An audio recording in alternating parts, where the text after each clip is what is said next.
And as we told you that those people that you see arrested, they killed our relative was the ambassador from Egypt. He was Egyptian, Jewish, and Israeli. They don't know anything about us, and they threatened us on everything. And actually, what the bad Americans were going to try to do was, remember when everybody thought that Mubarak was in prison, but actually we told you he had died. And some of the people still want to do the same thing, like what they did a long time ago during the Pharaoh days. Anyway, so but it's not correct, and King Arthur of Egypt never wanted them to do that, and so and but some people just don't want to pay attention, and so it was actually a funeral, and they were trying to go with Mubarak because they loved him. Okay, so now to make a long story short, when all that was going on, and you saw that the bad Americans were trying to get in there and do things, convince everybody and getting smart, they actually were going to try to go in and they had threatened to try to kill everybody in Egypt, and they replaced them with those dark people you see. They're not from Egypt. They're actually German and Nazis. Everybody knows that. Okay, that's why the ambassador came. They killed him on the street. It was so awful because that was our family and we loved him very much. And why'd you come? He said, because you're our children, and he wanted to help us. And so basically what happened.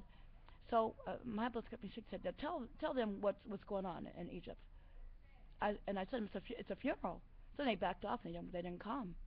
The same thing. They actually had come to they had planned to try to do that. They bragged about that. The man was arrested, by the way, who did that to our relative. But so that's what they had planned to do. They had planned to try to kill us and take our things. They're nothing about us. And they're trying to say bad things. Egypt is restored, like we told you, but not to the way that was before. But they still get blessings. They helped us to. They helped us to. They're not to be abhorred because we sojourned there, and they're allowed to be to be Jewish at a certain point. I told you that from the third generation. I told you that our grandmother, my birth mother's mother was Egyptian royal and Jewish. So it was Aga Khan III. He was also Jewish. He's buried in Egypt. The same thing with his queen, who was my grandmother, who was the Egyptian royal Jew. Not black. She's really beautiful. And I saw a picture of her. She had this really coarse hair. It was really beautiful. Coarse and it's beautiful. I really have never seen hair like that. I've seen something similar to that. And the way she had it cut, it was really beautiful the way she kept it cut. So I was going to say that too. Now, our Saudi family told you that of the 25 other women are married to their husband for eternity, and her husband took them for eternity. And so they're telling you that we're something new. Actually, we told you Abdul, King Abdullah had a queen, but she was invisible. He did all kinds of things to her, but and tried to hurt her and everything. But that was his queen. I'm the first visible Saudi queen.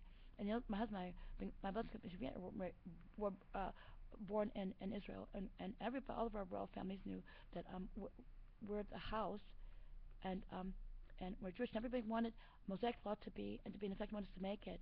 Now here's something else too. My husband's the crown, the deputy crown prince too. That's why I tell you that too. So we probably shouldn't say these things, but we're telling you that we're real. Also, our Nepalese family. We told you we knew. We're the king queen of Nepal, even though before I was kidnapped. And it was one of the first places they had me remember. It was very beautiful. That's why I was talking to Nepal.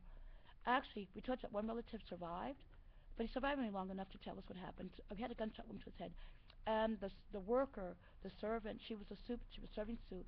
They came in, Aliyah and Borman, Bush people, Jenna people, and everything, and killed our family.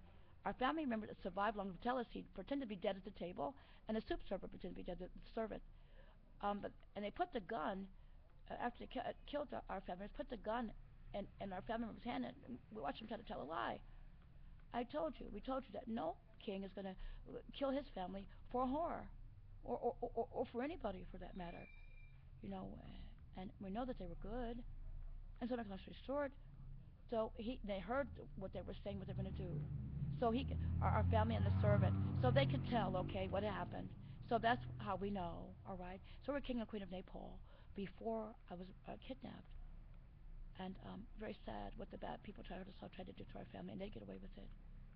So I didn't say that too, and so the ground shakes off the bad people because the ground is holy. And when I said they have to get rid of the statues and things, okay.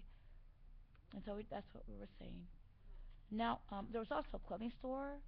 And the clothing store, there was some of my clothes in the store. They tried to get smart. There's a Jenny people, Bormy people, and all those bad people tried to saw, and the bad people walked by again. And those aren't our people.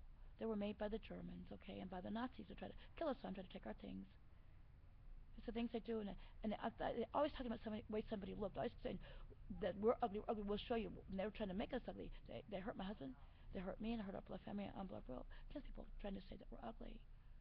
Okay. Oh, and also Borman said they were long. They're not any pharaohs. They had something to do with killing our Egyptian ambassador too. Ambassador from Egypt who was actually a Jew, and was actually our family member, an Egyptian, an Israeli. And so we just want to tell you that too. And also, our family in Italy.